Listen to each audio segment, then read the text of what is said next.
Ever feel like you're staring at a textbook, but the words are just doing the Macarena on the page? You read a chapter, close the book, and poof. It's all gone, vanished, like that last slice of pizza in the fridge. What if I told you that you could study smarter, not harder, by basically hacking your own brain? And no, you don't need a PhD in neuroscience to do it. I've done the nerdy work for you. So today we're going to dive into how to study like a neuroscientist, transforming your brain from a leaky sieve into a steel trap. First up, let's talk about memory. Your brain has two main types of memory, short-term and long-term. Think of short-term memory like the RAM on your computer. It's for temporary stuff like the Wi-Fi password at a coffee shop or what your professor just said 5 seconds ago. It's super limited. Cramming for an exam is like trying to download the entire internet onto that tiny RAM. It's just not going to work. The information gets overloaded and then dumped. That's why you feel like you know everything the night before the test, but come exam time, your mind is a beautiful empty landscape. To really learn something, you need to move it into long-term memory. This is your brain's hard drive.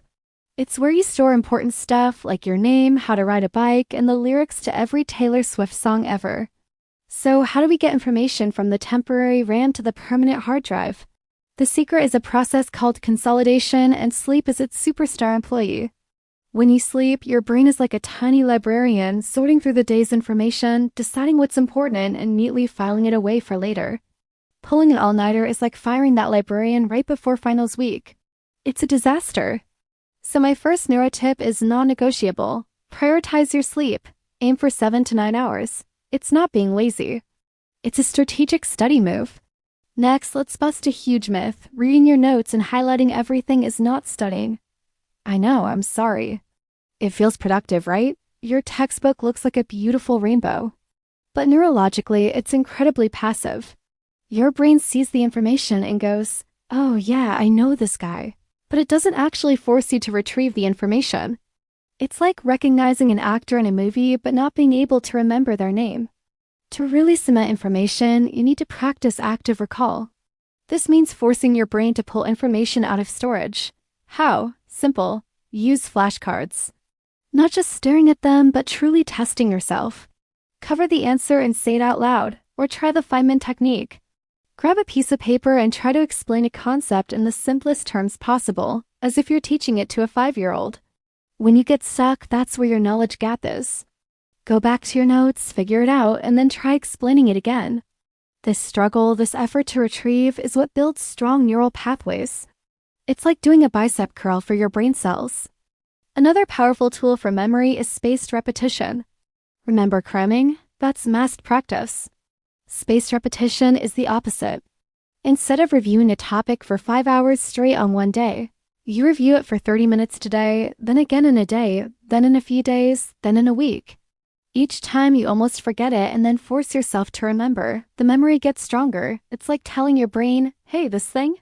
It's actually important, don't delete it. There are amazing apps like Anki or Quizlet that use spaced repetition algorithms, so they do the scheduling for you. They're like a personal trainer for your memory. You just have to show up and do the reps. It feels more difficult in the moment than rereading, but the long-term results are incredible. You'll remember things for weeks, months, even years. Now let's shift gears to focus, or what the cool kids call deep work. Deep work is when you're completely immersed in a task without distraction. It's that magical state where time flies and you get a massive amount of work done. The opposite is shallow work. Checking emails, scrolling through TikTok, replying to text. Our brains love shallow work because it gives us a quick hit of dopamine, that feel-good chemical. Every notification is a tiny little reward. But this constant context switching is destroying our ability to concentrate. Imagine you're trying to have a deep conversation with a friend, but every 30 seconds someone taps you on the shoulder to ask you a random question. That's what you're doing to your brain when you study with your phone next to you. So how do we get into this magical deep work zone? First, you have to be ruthless with distractions. Your phone is your biggest enemy here. Don't just put it on silent. Put it in another room. Out of sight, out of mind. Seriously, the mere presence of your phone, even if it's off, can reduce your cognitive capacity. Your brain is subconsciously using a tiny bit of energy to not check it. Close all those unrelated tabs on your computer. Yes, all 57 of them. Create a distraction-free fortress. Next, use a timer. The Pomodoro technique is famous for a reason. You set a timer for 25 minutes and work with intense focus on one thing, no multitasking. When the timer goes off, you take a 5-minute break, a real break. Stand up, stretch, get some water, look out the window. Don't just switch to checking Instagram, that's not a real break for your brain. After about 4 of these cycles, take a longer break, maybe 20 to 30 minutes. This method works because it breaks down a huge, scary task like study for chemistry into manageable 25-minute chunks.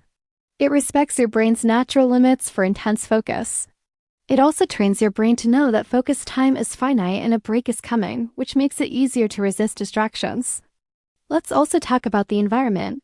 Your brain loves cues. If you always study in your bed, your brain gets confused. Is it time to study or time to sleep? Eventually, you end up doing neither very well. You just kind of lie there feeling guilty while scrolling through memes. Designate a specific spot just for studying. It could be a desk in your room, a certain corner of a library, or a coffee shop. When you sit down in that spot, your brain will get the signal. Okay, this is the place where we focus. It's like Pavlov's dogs, but for productivity. You're conditioning yourself to be a focus machine. Finally, let's tie this all together into a productivity system. A lot of students just study whatever feels most urgent or whatever they feel like studying. This is a recipe for stress and inefficiency. A neuroscientist's approach is to be intentional. At the start of your study session, take 2 minutes to make a plan. Don't just write study, be specific. For example, 1. Review lecture notes for Chapter 5 using active recall. 2. Do 20 practice problems for calculus. 3. Make flashcards for Spanish vocabulary. Having a clear, actionable plan eliminates decision fatigue. You don't waste precious mental energy deciding what to do next. You just execute the plan. And don't forget to reward yourself. Your brain is wired to seek pleasure and avoid pain. Studying can feel like pain sometimes, so attach a reward to the end of your deep work session. Maybe it's watching an episode of your favorite show, playing a video game for 30 minutes, or having a delicious snack. When you consistently follow a difficult task with a reward, your brain starts to associate the task itself with the eventual pleasure.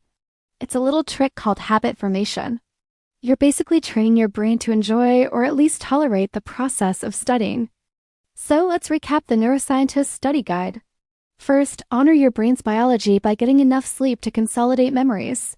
Second, ditch passive rereading and embrace active recall and spaced repetition to build strong, lasting knowledge.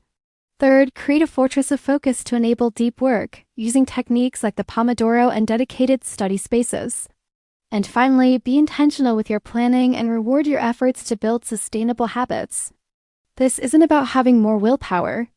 It's about creating a system that works with your brain's natural tendencies, not against them. It might feel a little weird at first, but trust the process. Start small. Try one 25-minute Pomodoro session today with your phone in another room. See how it feels. You'll be amazed at what you can accomplish when you start studying like you actually have a brain. Thanks so much for watching.